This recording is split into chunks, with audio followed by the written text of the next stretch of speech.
Continuing with chapter 5 of the Book of Warning, part 5. What is the scepter, tamid, or daily? Psalm 45 verse 6. Thy throne, O God, is forever and ever. The scepter of thy kingdom is a right scepter. The scepter, emblem of authority, may be seen in the hand of a king, or a baton in the hand of a music instructor, or a rod in the hand of Moses as he parted the Red Sea and defeated the enemy, or as a walking stick in the hand of a tribal chief. It was the rod or branch of Aaron, the symbol of his priesthood, which flowered, budded, and bore almonds. Such a rod or staff was often formed from the branch of a tree. From antiquity, in many cultures, such as ancient Babylon, the concept of rulership was connected to a branch. The scepter of power and rulership originated in the throne of God. Christ on his throne, in his role as priest and king, is referred to as the branch or the man whose name is the branch. Zechariah chapter 6, verses 12 and 13. Behold, the man whose name is the branch, he shall sit and rule upon his throne, and he shall be a priest upon his throne. Not just the book of Daniel, but the entire Bible is a library, all books telling the story in one way or another of the lost dominion, the lost scepter, and its restoration.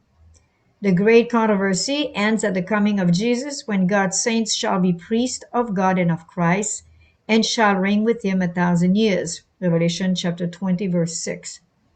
The whole book of Daniel is this story of the scepter passing from nation to nation until, at last, the saints of the Most High shall take the kingdom and possess the kingdom forever, even forever and ever.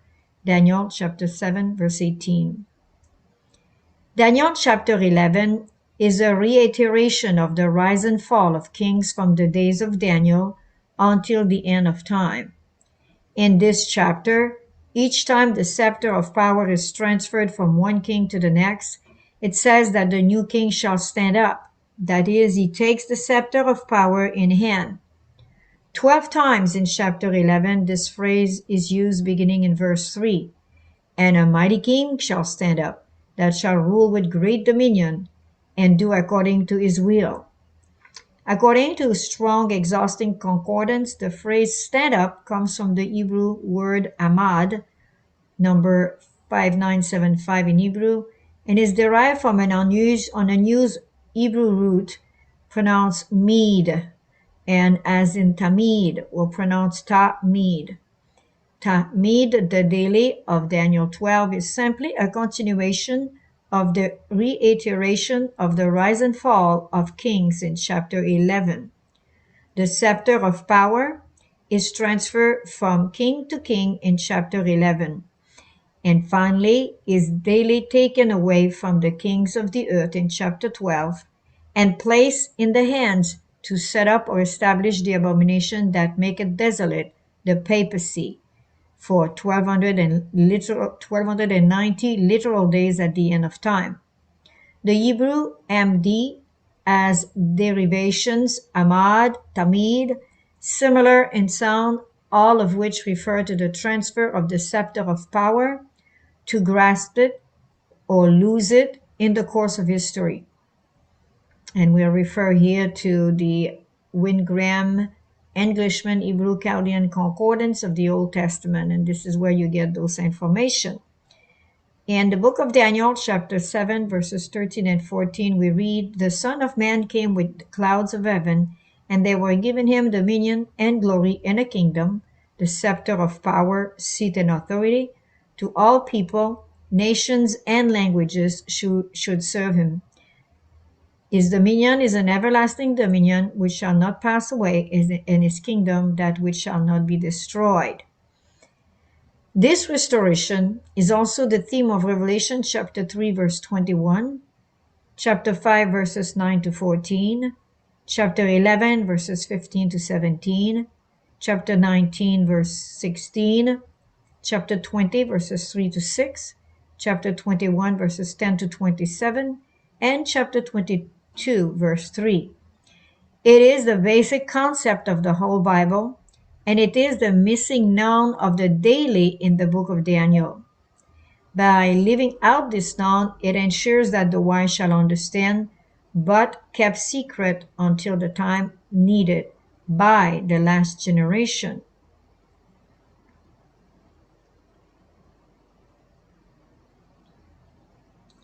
Now passing to part 6, how is the daily Tamid scepter of power taken away? Again, some definition. Number 7311, taken away or room, as used in Daniel 8, 11, 12, and 13, pronounced room, means to exalt or to absorb. 5493, taken away, as used in Daniel 11 and 12, pronounced sore, means to turn aside, to remove, leave undone, lay away. There is a difference as to how the daily or the scepter of power was taken away by the papacy from the Roman Empire, and how it will be taken away from the kings of the earth by the papacy in its future reign. In Daniel chapter 8, the Hebrew word room, translated as taken away, as the meaning of absorption or to be exalted. But in Daniel chapter 12, verse 11, the Hebrew word sore is used to mean lay away, so that the kings of the earth will lay away their scepters and give them willingly to the papacy in its future reign. Look at Daniel chapter 8, verse 11, and we're going to replace or add the meaning or the significance of certain verbs and words here. Ye, the little horn papacy, magnify himself or exalt himself, and by him the daily or the scepter of power was taken away, absorbed, exalted from the Roman Empire or pagan Rome. In the book God's Care, Volume 1, the contemporary author Maxwell explained it this way. In the West, the church took over the defenses of Roman civilization. The emperor gave up the pagan title of Pontifex Maximus, or high priest, because the Roman gods were no longer worshipped. The Bishop of Rome assumed these priestly functions, a process of absorption, and this is why the Pope today is sometimes referred to as the Pontiff. It was the Pope and not the Emperor which stood at the gates of Rome. The Roman Empire had become the Christian Church. When Rome, through the neglect of the Western emperors, was left to the mercy of the barbarous hordes, the Romans turned to one figure for aid and protection and asked him to rule them, and thus commands the temporal sovereignty of the Pope. And meekly, stepping to the throne of Caesar, the vicar of Christ, took up the scepter. The author, Maxwell, recognizes the transfer of the scepter of power, seat, and authority from pagan Rome to papal Rome as a continuum, the very essence of an identification of the meaning of the daily. And he wrote, the true fulfillment of the little horn of Daniel 8 can only be the Roman Empire and its successor, the Roman Church. In their beast-like aspects, pagan and Christian Rome constituted a continuum. The Roman bishop was successor to the Roman emperor. Of course, the succession from pagan Rome to papal Rome was just one step in the continuum, which is illustrated below. And as we saw earlier, it starts in this case with Babylon. It was passed on to Medo-Persia, passed on to Greece, passed on to pagan Rome, passed on to papal Rome, and then Napoleon then took over during the French Revolution. It is important to understand that the Roman Empire was a church-state union of political and religious power. And notice here that we have 7 power. And as we continue, the religion was paganism or sun worship. The Roman Empire was totally a Roman power, the church and state union, where paganism or sun worship were their religion. Therefore, when the scepter of state power was transferred, paganism was a part of the transaction. It was by the absorption of pagan worship and an exaltation of it that the papacy gained favor in the Roman Empire and thereby acquired the scepter of power. Therefore, the daily, or scepter of power, seat and authority with its pagan culture and religion, was absorbed and exalted by papal Rome. It was all one package. Therefore, in Daniel chapter 8, verse 11, the word Rome is used to indicate that the daily scepter of power was taken away from pagan Rome by absorption and exaltation of the pagan culture and worship into papal Rome. Therefore, Roman Catholicism has been called baptized paganism. In regard to the future papal supremacy as described in Daniel 12 and Revelation 13, the daily scepter of power will be taken away using a different Hebrew word, and this time it's sur. In a different kind of process, the scepter, now held by many kings, government of earth, will be willingly laid aside. They will then place the papal king upon his throne and the scepter in his hand. The scepter is taken away from the kings of the earth, from government, kindreds, tongue, and nations, and given to the abomination that maketh desolate, according to Daniel chapter 12, verse 11. It was in this framework that the pioneers of Adventism viewed Daniel 8. They understood the daily to refer to the transfer of the scepter of power, seat, and authority from pagan Rome to papal Rome, and they also understood the interlacing of paganism or sun worship with the state religion of pagan Rome. They knew that it was the absorption and exaltation of sun worship paganism that brought papal Rome into a position to grasp the scepter. They abbreviated all this into such a statement as the daily was paganism. And this is coming from both, here is Uriah Smith. Paganism, the daily of Daniel 8:12 was taken away. This is from Stephen Askell, The Story of Daniel the Prophet. Regrettably, the pioneers did not express their full knowledge of these concepts in written form, and the lack of their statement of rationale has been a source of perplexity ever since. However, it is necessary to get this perspective on Daniel 8 before the daily of Daniel 12 can be correctly understood and aligned with. A true understanding of the daily opens to view the relationship between Daniel 8 and Daniel 12. It also reveals the relationship between Daniel 12 and Revelation 13 of end-time events. So the following is a paraphrasing of Daniel 12:11 and Revelation 13.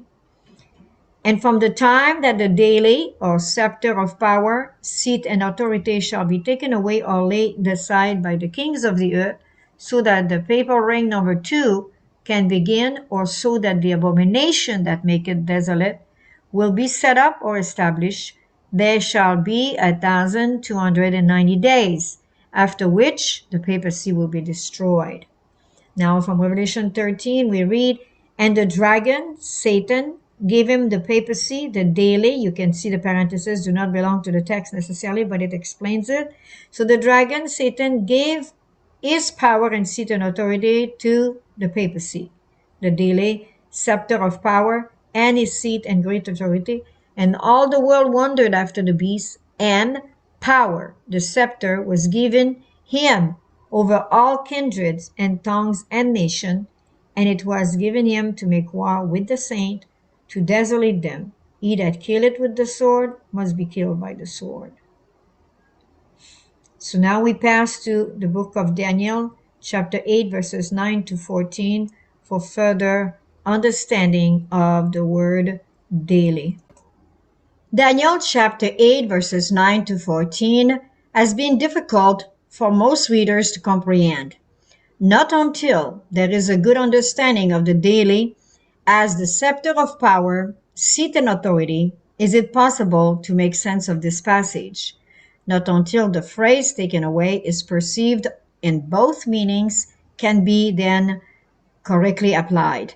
At this point, liberty is taken to paraphrase Daniel chapter 8, verses 9 to 14 into everyday English. And we start with chapter 8, verse 9 of Daniel. And out of them came forth a little horn, Papal Rome. It became very great, exceeding itself in every direction. Verse 10, Papal Rome became so great that it even oppressed and persecuted God's true people.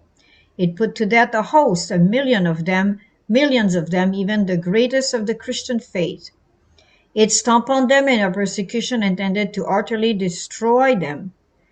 Verse 11, the papacy, established to exalt the popes, magnified itself even to the extent of usurping the roles and offices of the Prince, Christ himself. The Pope are called by the titles of Lord God, the Pope, the Holy Father, Prince of Peace, Vicar of Christ, the highest priest and pontiff. By the papacy, the daily scepter of power, seat and authority was taken away from pagan Rome by the process of absorption and exaltation of sun worship. The place of Christ's sanctuary, the Christian church on earth, was cast down. You can find actually this explanation and even further than that in the book of A.T. Jones, The Two Republics, which was published in 1891. I believe this author, including the one from Maxwell, God's Care, it's almost verbatim the word of A.T. Jones. Daniel chapter 8, verse 12, a host of God's people, millions of them, were given over to persecution at the end of the papacy. This was possible because the papacy was full of transgression and sin, and because the papacy held the scepter of power, the daily in its hand, thus giving it power of state to persecute. The papacy cast down the truth to the ground. It practiced and prospered and extended itself all over the world. Verse 13, then I heard one saint speaking, and another saint said unto that certain saint which spake, how long will this vision extend, which deals with the daily scepter of power, as it resides in the hand of the papacy, which desolates and destroys God's people? That is, how long will this host of God's people be persecuted? How long will the records of these terrible persecutions continue to be recorded in heaven's book? Heaven is defiled by such a record of atrocities. When will the heavenly sanctuary, which contains all these records of evil, be cleansed? Daniel chapter 8, verse 14. And he said unto me, there will be 2300 evening and morning, or day of atonement, until the sanctuary will begin the process of the investigative judgment. All these atrocities will be brought to judgment. The records of these sins will be removed from the sanctuary, and it will therefore be cleansed of that defilement. Now, part 7. What were the Advent pioneers? The pioneers of Adventism were extremely skillful prophetic expositors of the historicist school of prophetic interpretation. They understood Daniel chapter 7 to 9 in its historicist setting of rising and falling empire. They put aside centuries of tentative speculation in regard to the meaning of the daily. By historicist context and cross-reference study, Daniel was connected with Revelation. They arrived at an understanding that the daily was related to the concept of a transfer of power, seat, and authority, which actually we see. The dragon gave it its seat and power and authority. That's where that terminology comes from in Revelation 13. By this kind of study, they identified Papal Rome as the beast of the third angel message and began to give that warning from Revelation 14. Today, we have no record of their many studies and dissertations and interaction which brought this understanding of the daily to the front, reiterated by pioneers such as S.N. Haskell and Uriah Smith. Perhaps in the providence of God, they never did state their rationale, as has been done in this chapter of this book. Their ultimate conclusion on the daily was correct, inasmuch as its application involved the transfer of power from pagan to Papal Rome. Unfortunately, Uriah Smith and Haskell and others did not distinguish, at least to us, between paganism and the scepter of power of the state government. They did not explain the difference between the scepter of power and the hand which held the scepter, as illustrated below. So here we have the hand that held the scepter was pagan Rome, and the dragon is the one who gave it its power, seat, and authority. And we know it has to do with scepter. A king rules usually with a scepter in his hand. So the following statements reveal this lack of clarity. The daily was paganism, according to Uriah Smith. Paganism, the daily of Daniel 8:12, was taken away, according to Stephen Askell. However, it is self-evident that these pioneers understood the basic concept, as may be seen in Askell's explanation. He wrote, and this is from his book, The Story of Daniel the Prophet. This transfer from paganism, the Roman Empire, to the papacy is represented as a transfer of power. So the transfer from paganism to the papacy is represented as a transfer of power. So since A.T. Jones and Askell were contemporary, although this book was he edited or painted in 1977, but Askell lived at the time of Mrs. White in the 1800s. So it could very well be that, again, A.T. Jones with his famous book of the Two Babylons, you have to see it to believe it. It's definitely something extraordinary to present what it's all about. And it has to do with exactly this. It's a transfer of power, it's an absorption. And United States of America is to repeat the same type of, it's called actually the Two Republic, I'm sorry. But I see from these writers the same kind of a thought here. So that's why I express it. So this clarification between the scepter and pagan Rome, which held it, is the answer to the objection which many have voiced that paganism has never been taken away. They reason that if the daily was paganism and the daily was taken away, as Daniel 8:11, then this world should be free from paganism at this time. However, it is evident today that paganism is very much with us, and that the final conflict will be over the mark of the beast, which is a false Sabbath directly derived from paganism, sun worship. Therefore, it is imperative that this clarification be made between the scepter daily and pagan Rome, which held it, and to remove such a misunderstanding. Let us be aware of an attitude of derision, meaning to laugh at the Advent pioneer who constructed the platform of doctrine and prophetic understanding on which we have secretly rested for more than a century. Those who have such an attitude would dispose of the historicist school of prophetic interpretation for new views. The scripture describes those Advent pioneer prophetic expositors as paraphrased below. They were men of war. They marched everyone on his ways, and they did not break ranks.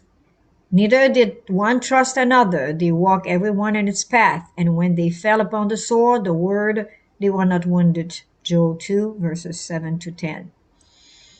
From the Song of Songs, or the Song of Solomon, called here, chapter 3, verses 7 and 8, valiant men, the valiant of Israel, they all held swords, the word of God, being expert in war. Every man had his sword upon his thigh because of fear in the night. So the Advent pioneers were the great men who had an understanding of their times as they needed it regarding an interpretation of Daniel chapters 7, 8, and 9. They lived nearly 2 centuries ago as prisoners of history. We will not improve on that which was commissioned to them for their time. They could not improvise an application for our day and could not be expected to understand Daniel 12. That remained for our generation. The Advent pioneers, like many prophetic expositors through the centuries before them, tried to understand Daniel 12. They tried to fit the timelines into the events which marked their day, but these ideas have been dormant through the years, seldom used by pastors or evangelists. So it explains here how they tried to explain it. They were definitely using a lot of study of, you call it synchronism and chronology in the Bible, and unhappily, what is expressed here that through the years, seldom do pastors and evangelists use those methods of the pioneer. Therefore, Daniel 12 appeared to be a superfluous tack-on addition to what they already knew. Their efforts on Daniel 12 were out of timing and were not a primary fulfillment. Therefore, the manner in which they treated Daniel 12, we understand that to have been a secondary application which was useful to them at that time. Today, The last generation seeks an end time or primary application. Our final application of Daniel 12 must be consistent with that of the pioneers in the basic interpretation of the daily, but applicable to final events in the Great Crisis. So we no longer look in the past only, which we retain. Historicists, we remain like this, we remain with the historic data. However, we use those data to bring it about to an application for final event in the Great Crisis, which Mrs. White herself calls it primary application and secondary application. So the secondary would have been the application that the pioneer did, which did not come to pass with Daniel 12. Christ has not come to the earth, and the dead in Christ have not risen in 1844 at all. So it cannot be that Daniel 12 is past. Part 8. What did the prophet say about the daily? Very little. Ellen G. White was a prophetess, not primarily a prophetic expositor. She did not seek to extend her ministry into the realm in which God has given responsibility to his people to search the scriptures for themselves, to find light and present truth for each age. In a case where there was contention and difficulties which would have weakened the church, she was given a minimum amount of information to prevent disasters. Her comment on the daily is as follows.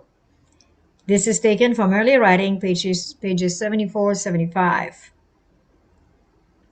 Then I saw in relation to the daily of Daniel 8:12 that the word sacrifice was supplied by man's wisdom and does not belong to the text, and that the Lord gave the correct view of it to those who gave the judgment hour cry. When union existed before 1844, nearly all were united on the correct view of the daily. But in the confusion since 1844, other views have been embraced and darkness and confusions have followed. Time has not been a test since 1844 and it will never again be a test, meaning Christ with a certain date like the 22nd of October 1844. They were right according to the date, but they were wrong according to the event.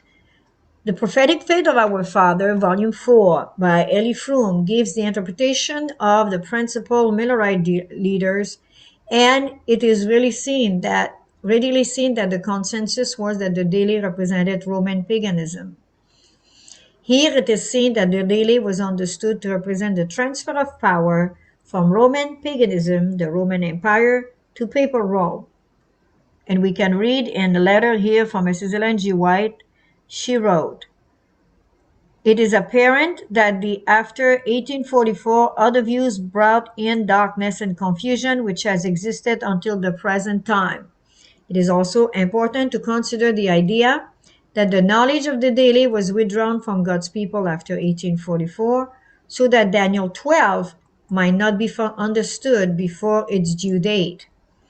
So you could see that it could not have been applicable in 1844 since Mrs. White says that there was no understanding of that in the 1844. So it is apparent in the following quotation that it was not to be clarified at the time the quotation was written either.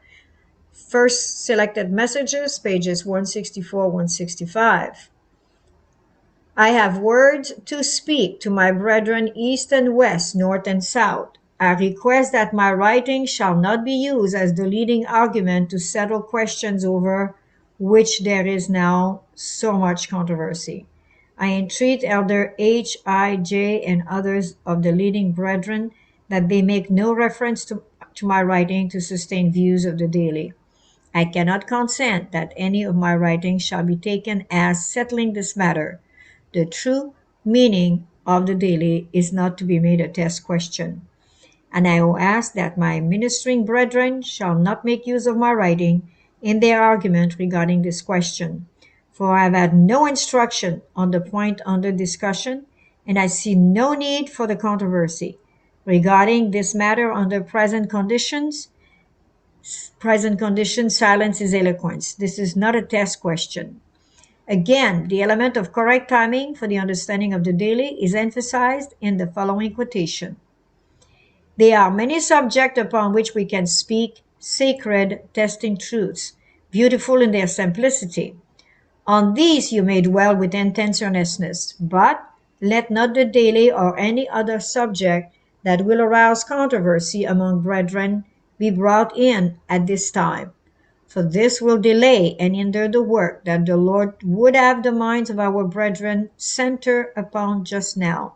First Selected Messages, page 167 and 168 here. While the present condition of difference of opinion regarding this subject exists, let it not be prominent. Let all contention cease. At such a time, silence is eloquence. So this was written in 1910. So obviously the people were really wanting to know the meaning of the daily, and they were arguing, and they were not having the same opinion at all, according to Mrs. White. But she told them to not do that, to let all contention cease. And at this time of her history in 1910, silence, she says, was eloquent. The year 1910 was not the time to pursue the daily, but today this subject is pertinent to the impending crisis. If the brethren had full understanding on the daily and use it in regard to Daniel 12:11, there would have been an excitement nearly 80 years premature. So that would not have been the proper timing.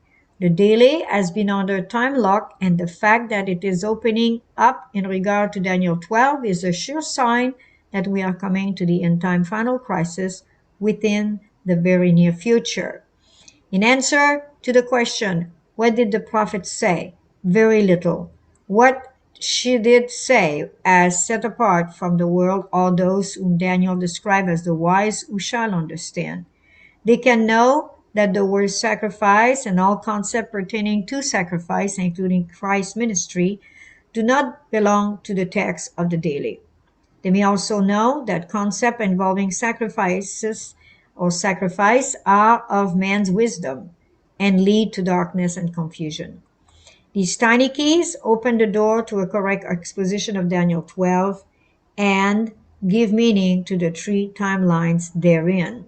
So if we follow those suggestion or advice, whatever you like to call it, you will be settled. But if you start going all over trying to give interpretation without any base, then it brings only confusion. And this is what we're told by the prophet. So we're passing now to the next section, which is part 9. What is the importance of the daily? So why is it so important to know about the daily? What difference does it make how we view the daily? Much. Let us consider the following. Number 1, the daily is an integral foundation stone in the third angel's warning message yet to be given in the power of the loud cry. The daily, when correctly understood in Daniel 8, explains how the little horn, papacy, acquired the scepter of power, seat, and authority from pagan Rome, so that it could persecute the saints for 1260 years in papal supremacy number 1 over Europe.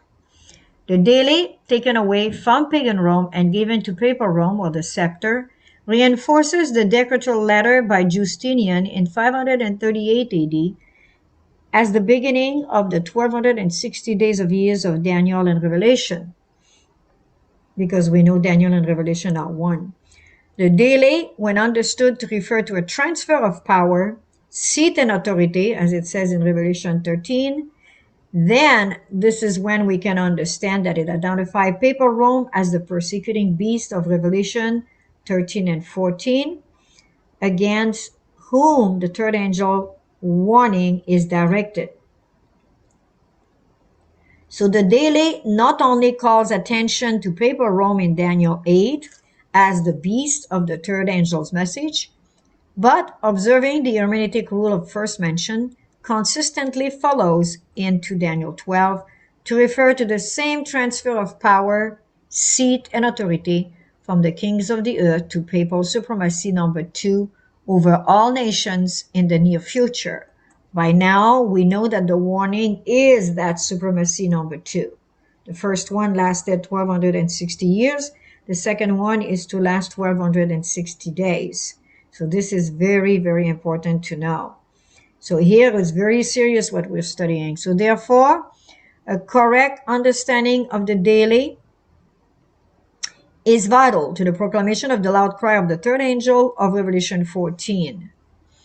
It is also vital to an understanding of the three timelines of Daniel 12. A correct understanding of the daily gives contemporary expositors a consistent position with the Advent pioneers who provided the historical and theological foundation of our church today. Number two, the daily requires consistent definition with hermeneutic precision. There are those who believe the daily to refer to the ministry of Christ. They are aware of the fact that the spirit of prophecy has warned that the word sacrifice does not belong to the text, but they explain that Christ's ministry includes much more than sacrifice. Those who hold this position believe that when the daily is taken away in Daniel 12:11, it refers to the close of probation and closing of the investigative judgment. This definition of the daily initiates problem as follows. While it is true that the close of probation brings an end to Christ's role as the sin bearer, and he no longer pleads his blood sacrifice as an atonement for sin, leaving his people without a mediator for sin, his ministry, which is much more than sacrifice, continues for his saints. As he led Israel in the wilderness, he will provide the 144,000 with food and water, and will protect them all through the 7 last plagues and from their enemies. So his sacrificial ministry and atonement ceased at the close of the investigative judgment and close of probation. But his ministry, which includes more than sacrifice, never ceases. It is therefore obvious that by the very definition of those who believe the daily to be Christ's ministry, much more than sacrifice, cannot say that it is taken away at the close of probation. So in conclusion, if the daily is defined as the blood sacrifice, mediatorial atonement for sinners, which continues in the investigative judgment and ends at the close of probation, it violates the caution given by Mrs. Ellen G. White that the word or concept of sacrifice leads to darkness and confusion. So if the daily is defined as Christ's ministry, much more than sacrifice, which is never taken away from Christ's people, then neither definition applies to the daily taken away in Daniel 12:11. Both concepts are self-contradictory. The daily must be defined by hermeneutic precision. The position that the daily refers to Christ's ministry is derived from attributive use, not root meaning in the Hebrew.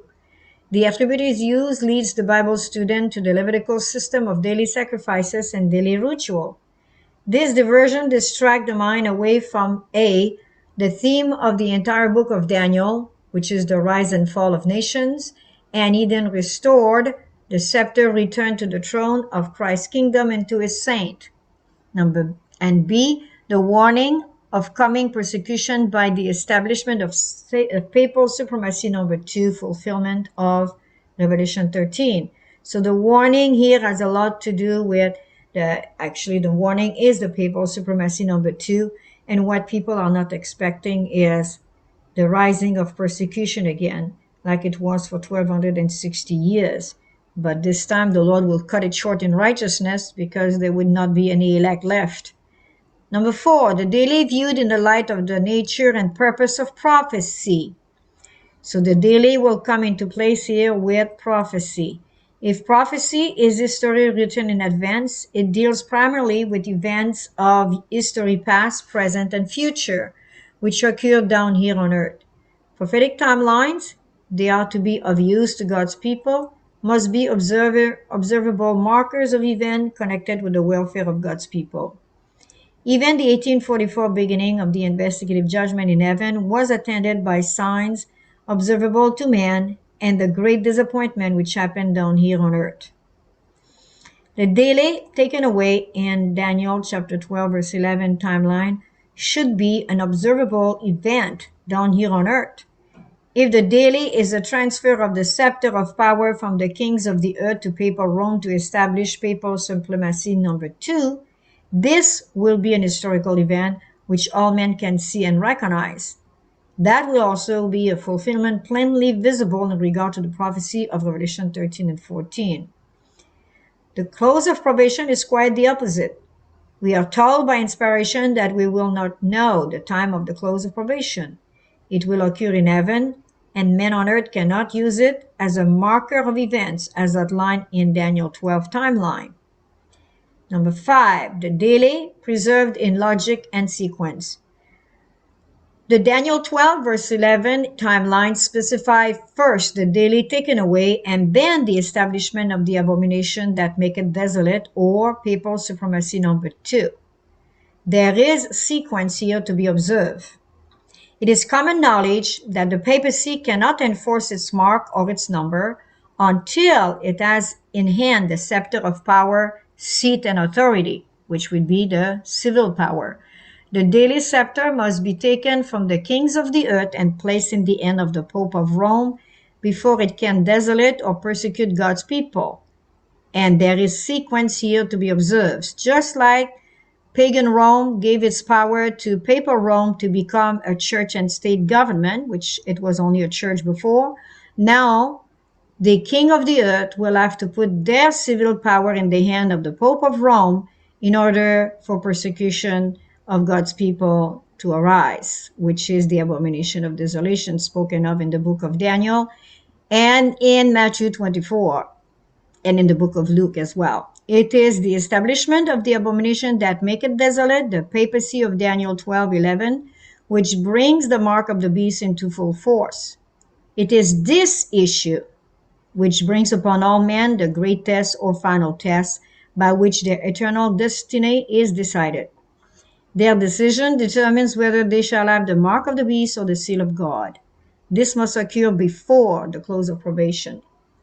To assume that the ministry of Christ, the daily, is taken away before the abomination that maketh desolate is established is to get the cart before the horse. Since the close of probation for the church and for the world cannot be known, it will be a non-event down here on earth and hold no prophetic significance as far as a timeline is concerned, with definite markers of beginning and ending for the enlightenment of God's people. So in conclusion, the daily, in its definition, should not distract the mind away from the theme of the Bible, the book of Daniel, the great controversy, away from the role of the papacy in final events, or violate the sequence of end-time events. So all of this must be kept in consideration when we take time to analyze these important points. Otherwise, we go back to what Mrs. White is talking about, is confusion. Everything becomes confusion, and then it has no real value. We're looking now at a summary of chapter 5.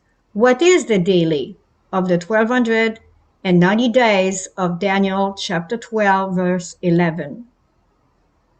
So here, like always, the author gives us a very, very important list of pointers that we need now to go over. So it's the resume of chapter 5. So as we start, we will not number them again. We'll just simply read them at random in order for you to see the value of them, how they unite together.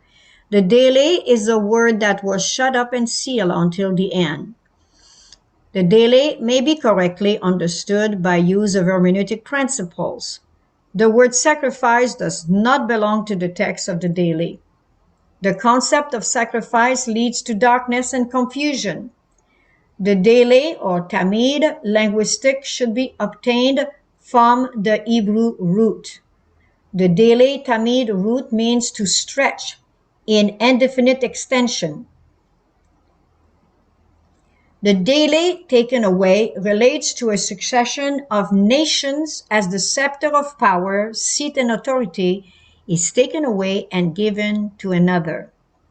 The daily is the scepter of power, seat, and authority. So by now, we've got used to this expression, and it exists in the Bible, in the book of Revelation, chapter 13, where the dragon gave to the beast, Rome, and its representative, the image to the beast as well, the United States of America, when it becomes so apostate that it unites with Rome to impose a Sunday law.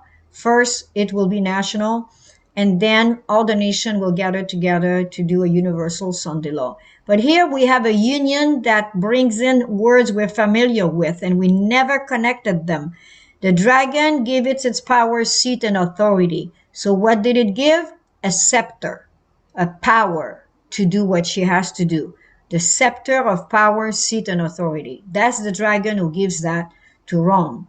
The daily scepter of power, seat, and authority of indefinite extension originated at God's throne. It was given to Adam, but it was usurped by Satan, ended from nation to nation, until it returns to God's throne and the saints of Christ's kingdom. So we're in the last period of our history now. It will be the last time that Satan, who took away the scepter of authority from Adam, which was given to him by God himself to Adam, now he gave it to, as we saw in history, first it was Babel, and then it came down to Babylon, Medo-Persia, Greece, and then papal Rome, and then after pagan Rome, and after that papal Rome. So this is where we are a second time with papal Rome this time. So then it will be returned to God's throne and the saints of Christ's kingdom, because that's what it says precisely in chapter 7 of Daniel. So the daily Tamid is of indefinite extension because it is the scepter which is from everlasting to everlasting. So the daily Tamid, or scepter of power, seat, and authority, is taken away only in the sense that it's taken away from one nation and given to the next. But at first it belonged to God. It was given to Adam, taken over by Satan, given to all those nations, and now it will return to God. So this is what is an encouragement. It's going to be all right. So now the daily Tamid, which we just saw, the scepter which is from everlasting to everlasting, that scepter of power, seat, and authority is taken away, and it will be given to one nation and given to the next. And then we have the daily scepter was taken away, according to Rome, from the Roman Empire, given to the Papal Empire, to the process of absorption, as we saw, an exaltation of paganism. And you may want to see Daniel chapter 8, verses 9 to 11 for this, where it does talk about the daily. Right after you hear about the ram and the goat.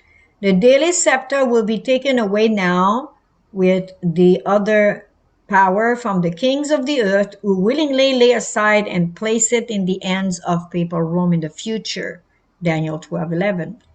Daniel 12:11 says, when paraphrased, and from the time that the daily scepter of power, seat, and authority is taken away or laid aside by the kings of the earth and placed in the hand of the papacy, so that the abomination that makes desolate, papal supremacy number 2, can be set up or established over all kindreds, tongues, and nations, there shall be 1,290 literal days until his reign is ended. That includes the 1260, which we saw from the chart, and then you have to add the 90 days, which makes it the 1290. Daniel chapter 8, verses 9 to 13 also needs to be paraphrased in everyday English. The Advent pioneers cast aside all concepts pertaining to sacrifice, the interpretations of 2,000 years in a study of the daily, to establish the unique historicist application to pagan and papal Rome. So that took a long time. Until the Advent movement, the people could not understand the word daily, which is not a word, it's an adjective. That's why they tried to put sacrifice with it. But I don't know if you notice, but in this scepter study, the daily, which is a adjective, now fits together with scepter very well. The daily scepter of power, daily meaning itself continuum, which will never stop until it's returned to God himself. So this is why we need to understand this. And the Advent pioneer, we owe that to them to have established the word daily, what it meant, after centuries and centuries of people not knowing. The Advent pioneers understood that the daily pertained to the transfer of the scepter of power, seat, and authority from pagan Rome to papal Rome. The Advent pioneers did not explain their rationale clearly to us. probably because they could not explain what is the next step. They understood the first supremacy, but they never mentioned having anything to do with the second papal supremacy. The Advent pioneers did not proceed or state clearly the difference between the scepter daily and the end which held it. The Advent pioneers were united on the daily pre-1844. The prophet verified the pre-1844 perception of the daily as it focused on the fall of Papal Rome in 1798 and the identification of Papal Rome in Daniel 7, 8, and 9. The subjects of the daily was not to be discussed a century ago. It was then premature to fulfillment. The daily and its meaning is imperative to the last generation in their study of Daniel 12 timeline. The daily must be clearly defined, which means it fit into the sequence of end-time events and conform to hermeneutic rules.